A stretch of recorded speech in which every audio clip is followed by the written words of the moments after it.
ఇక్కడ అఖండ 2 షూటింగ్ జరుగుతుందన్న విషయం తెలిసింది. ఇప్పుడే షూట్ కంప్లీట్ అయిపోయిందంట. ఈ క్యారీవాన్ లోనే బాలయ్యబాబు గారు ఉన్నారు. మొత్తానికి మన లెజెండ్ ఎంట్రీ అయితే ఇచ్చేసారండోయ్. ఊర్లో ఉన్న గొడుగులను ఇక్కడే పేర్చేసినట్టున్నాడు వీడు. నాకైతే ఇక్కడ ఒక వింత ఎక్స్పీరియన్స్ ఎదురైంది. అదే రాత్రులు అయితే మన ఊర్లో జాతరలా ఉంటది ఇక్కడ. ఇలాంటి థాయ్ మసాజ్ సెంటర్లని మా వారికి కనిపిస్తాయి. దగ్గరగా మెరిసావన్నీ జార్జియన్ జ్యువెలరీ అంట. తాగినోడికి తాగినంత 50 జైలు కడితే చాలంట. రెస్టారెంట్ మొత్తం బాలీవుడ్ యాక్టర్ ఫోటోలన్నీ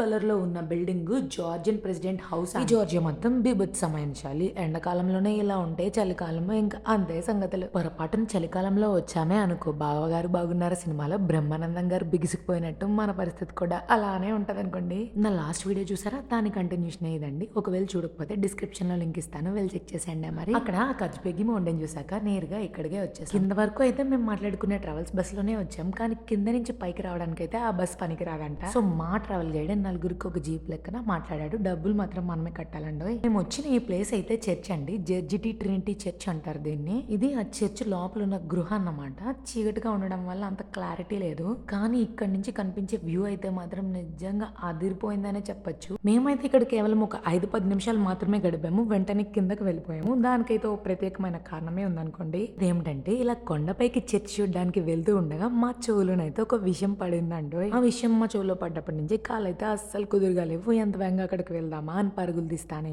ఉన్నాం. ఇక్కడ అఖండ 2 షూటింగ్ జరుగుతుందన్న విషయం తెలిసింది, అందుకే ఆగలేకపోతున్నాం. ఇంకేం కాదండి. ఇంకో ట్విస్ట్ ఏంటంటే ఈ కొండ దిగే గ్యాప్ లో మన బాలయ్యబాబు గారి మేనేజర్ నాని గారు అయితే కనిపించేశారు. ఆయన సొంతూరు రాయవరం అంట, మన రాజమండ్రి పక్కనే. దానికి మేము వచ్చిన జీప్ డ్రైవర్ కి చెప్పేసి ఆ షూటింగ్ జరుగుతున్న స్పాట్ కి అయితే వచ్చేసాము. వెళ్ళేటప్పుడు మమ్మల్ని పిక్ చేసుకోరా అని చెప్పాము. ఇప్పుడే షూట్ కంప్లీట్ అయిపోయిందంట. ఈ క్యారీవాన్ లోనే బాలయ్యబాబు గారు ఉన్నారు. అక్కడ ఉన్న మేనేజర్లు అందరూ ఫోటోలు వీడియోలు తీయడానికి ఆప్షనే లేదని చెప్తున్నారు. ఇంకేం చేస్తాం, చుట్టూ కవర్ చేస్తూ ఆయన కూడా కవర్ చేస్తాను మెల్లగా. ఈ షూటింగ్ స్పాట్ లో అయితే మొత్తం 90% మంది తెలుగు వాళ్ళే ఉన్నారండి. అందరూ చాలా బాగా పలకరిస్తున్నారు, చాలా చాలా బాగా మాట్లాడుతున్నారు.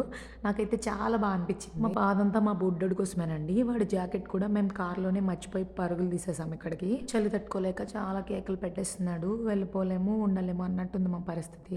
చూడండి అక్కడ దూరంగా హెలికాప్టర్ ఉందిగా, అక్కడే ఇప్పటి వరకు షూట్ అయింది. అక్కడికి వెళ్దామని అనుకున్నాము, కానీ వెళ్ళనివ్వట్లేదు. మొత్తానికి మన లెజెండ్ ఎంట్రీ అయితే ఇచ్చేసారండోయ్. ఫస్ట్ టైం నేను నా లైఫ్ లో ఆయన స్క్రీన్ మీద కాకుండా ఇలా రియల్ గా చూస్తున్నాను. మనిషి చాలా ఎత్తుగా మంచి జబర్దస్త్గా ఉన్నారు. అసలు మేము ఆ చర్చ్ చూడడానికి వెళ్ళిన అరగంటలో అక్కడ షూటింగ్ జరుగుతుందన్న విషయం తెలియడం, మేము ఆ స్పాట్ కి వెళ్ళడం, ఆయన్ని మేము కలవడం అంత నిమిషాల్లో జరిగిపోయిందంటే నమ్మరు. అసలు ఇక్కడ నుంచి ఒక 1/2 కిలోమీటర్ నుంచి కిలోమీటర్ దూరంలో షూటింగ్ స్పాట్ అయితే ఉంది. అక్కడికి మాత్రం ఎవరిని రానివ్వట్లేదు, ఫుల్ టైట్ సెక్యూరిటీ ఉంది. ఈ హెలికాప్టర్స్ అన్ని కూడా ఆ షూటింగ్ రిలేటెడ్. అసలు అక్కడ ఉన్న చలికి ప్రదేశం చూడడానికి వెళ్ళిన మేమే తట్టుకోలేకపోయాము. అలాంటిది ఆయన ఆ వయసు కేవలం పంచకండువ మాత్రమే వేసుకొని షూట్ చేస్తున్నారంటే నిజంగా హ్యాట్స్ ఆఫ్ అనే చెప్పొచ్చు. అసలు నార్మల్ గా సెలబ్రిటీస్ తో ఫోటో దిగడమే చాలా కష్టం, అలాంటిది మాకు డైరెక్ట్ గా ఫ్యామిలీ ఫోటో దొరికింది. దీనికైతే ఫుల్ ఖుషి నేను అసలు. ఇంకా అక్కడి నుంచి డైరెక్ట్ గా ఈ స్పాట్ కి అయితే వచ్చేసాము. ఈ రివర్ కి ఒక ప్రత్యేకత ఉందండి. అదేంటంటే 2 రకాల నది నీళ్ళు అయితే కలుస్తాయి, కానీ వీడియోలో అంత క్లారిటీగా తెలియట్లేదు. ఇక్కడ రివర్ రాఫ్టింగ్ కూడా ఉన్నట్టుంది, కానీ ప్రెసెంట్ క్లోజ్ లో ఉంది. మొత్తానికి ఈ రోజు మా ట్రిప్ లో లాస్ట్ టైం ఫైనల్ స్పాట్ అయితే ఇదేనండి. ఊర్లో ఉన్న గొడుగులను ఇక్కడే పేర్చేసినట్టున్నాడు వీడు. అన్ని గొడుగులు ఒకే చోటు ఉన్నాయి. అదొక వ్యూ పాయింట్ అండి. ఆ లవ్ సింబల్ దగ్గరికి వెళ్ళి మనం ఫోటో దిగాలంటే 5 జల్ పే చేసి తీసుకోవాలి, లేదంటే పక్కకు వచ్చేయాలంటే. వ్యూ పాయింట్ పక్కనే మొత్తం అంతా షాపింగ్ అండి. రకరకాల బట్టలు, చెప్పులు, వింత వింత టోపీలు, చాలా వెరైటీగా ఉన్నాయని. నాకు చోరింగిల్ షాప్ కనిపించిందంటే అక్కడే ఆగిపోతానే గానీ ఇలాంటి వాడి దగ్గరికి అయితే అంత గమ్మున పోను.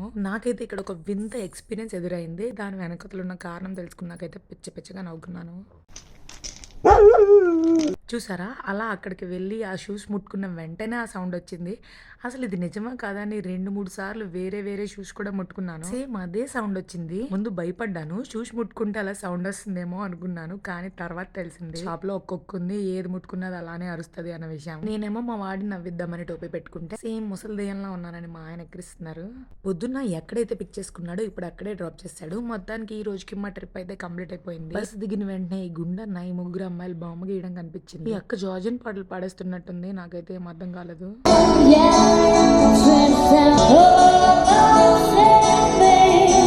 ఈ జార్జియా మొత్తం నైట్ కల్చరేనండి. సేమ్ యూరోపియన్ కంట్రీస్ లాగా. పట్టపగలైతే పెద్ద మనిషి కూడా కనబడ్డంటే నమ్మరు. అదే రాత్రులు అయితే మన ఊర్లో జాతరలా ఉంటది ఇక్కడంతా. నాకు ఇక్కడికి వచ్చినప్పటి నుంచి నాలుగు బాగా పీకేస్తుందండి ఇండియన్ ఫుడ్ కోసం. అందుకోసమే ఈ వేట మొదలు పెట్టాము. కాస్త దగ్గరలో ఇండియన్ రెస్టారెంట్ ఉంది అంటాను. ఊరు కూడా చూసినట్టు ఉంటదని అలా సరదాగా చల్లగాల్లో ఓకేస్తా వెళ్తున్నాము ముగ్గురం. కొంచెం చలిగా ఉంది కాబట్టి మా బొడ్డోడిని అయితే స్ట్రాల్ ఎక్కిచ్చేసాం. మరీ ఎక్కువగా నడలేడు కాబట్టి బస్ మెరిసిపోతుంది జిగేల్ జిగేల్ అంటూ. వీళ్ళు ఏకంగా రోడ్ల మీద పెద్ద పెద్ద ఫ్రిడ్జ్లు పెట్టేసి వైన్ బాటిల్ బీర్ బాటిల్ అన్ని అమ్మేస్తున్నారు. ఇవి మాత్రమే కాదండి, వీటితో పాటు ఫ్రూట్ జ్యూస్లు ఐస్ క్రీములు కూడా పెద్ద పెద్ద ఫ్రిడ్జ్లు పెట్టి అమ్మేస్తున్నారు. ఇక్కడ ఏదో థాయ్ మసాజ్ సెంటర్ ఉందంట. నన్ను పిలిచి మరీ చెప్తున్నారు మా వారు. ఇలాంటి థాయ్ మసాజ్ సెంటర్లని మా వారికి కనిపిస్తాయి. అదేంటో మరి నాకేం అర్థం కాదు. రకరకాల బొమ్మలతో పాటు వెరైటీ వెరైటీ గిఫ్ట్స్ కూడా ఉన్నాయి ఇక్కడ. ఎవరైనా ఇండియాకి తీసుకెళ్లాలంటే తీసుకెళ్లొచ్చు సరదాగా గిఫ్టింగ్ పర్పస్ కి. కరెన్సీ ఎక్స్చేంజ్ కూడా చాలానే ఉన్నాయి. ఈ దగ్గరగా మెరిసేవన్నీ జార్జియన్ జ్యువెలరీ అంట. అసలు చాలా వెరైటీగా ఉన్నాయి. ఇంగ్లీష్ సినిమాలో రాజులు రాణులు వేసుకుంటారు కదా,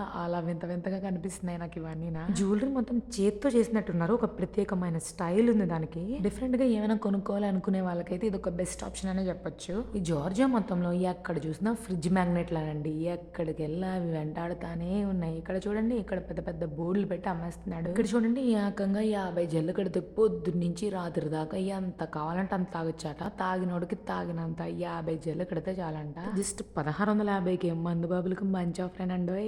అలా వెళ్తూ ఉండగా ఒక షాప్ దగ్గర అయితే వింత వింత ప్లేట్లు కనిపించాయి. అసలు నిజంగా ఇవి ప్లేట్లా కాదా అన్న డౌట్ వచ్చి ఒక క్షణం అయితే ఆగిపోయాను. ఆ తర్వాత తెలిసిన మ్యాటర్ ఏంటంటే అవి ప్లేట్లు కాదు, వాల్ డెకరేటివ్ ఐటమ్స్ అని. ఈ fruits and dry fruit shop లో ఎంట్రన్స్ లో ఇలా కొన్ని తోరణాల్లో వేలగట్టి అమ్ముతున్నారు. కానీ అవేంటో ఇప్పటికీ అర్థం కాలేదు. నీ తిప్పలని ఎందుకు ఆ షాప్ వాడినే అడుగుదామంటే ఆడికేమో ఇంగ్లీష్ రాదు, నాకేమో ఆ జార్జియన్ లాంగ్వేజ్ రాదాయి. మొత్తానికి అరగంట వేట తర్వాత బాలీవుడ్ మసాలా అనే మంచి రెస్టారెంట్ అయితే దొరికిందండి. టైటిల్ తో పాటు రెస్టారెంట్ కూడా చూడడానికి చాలా వెరైటీగానే ఉంది. ఫుడ్ ఎలా ఉంటుందో చూడాలి మరి. రెస్టారెంట్ ఎంత కలకలాడుతుందంటే ఫుడ్ కూడా అదిరిపోయే ఉంటుంది మరి. ఈ రెస్టారెంట్ కి బాలీవుడ్ మసాలా అని ఊరికే పేరు పెట్టాడేమో అనుకున్నాను, కానీ లోపలికి ఎంటర్ అయ్యాకే అర్థమైంది మొత్తం అంతా బాలీవుడ్ థీమ్ తో సెట్ చేశాడు.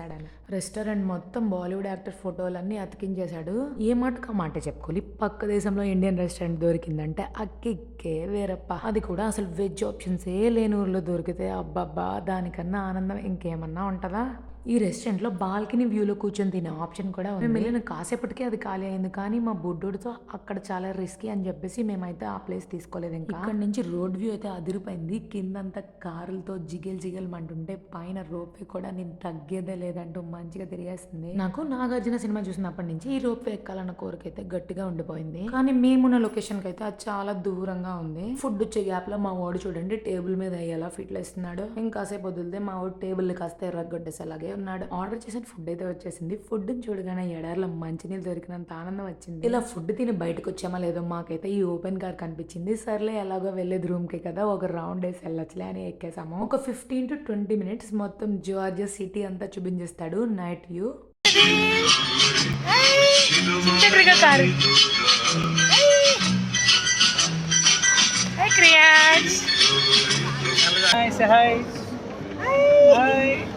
బండెక్కాడు, కార్ బండెక్కాడు, ఓపెన్ కార్ ఎక్కాడు.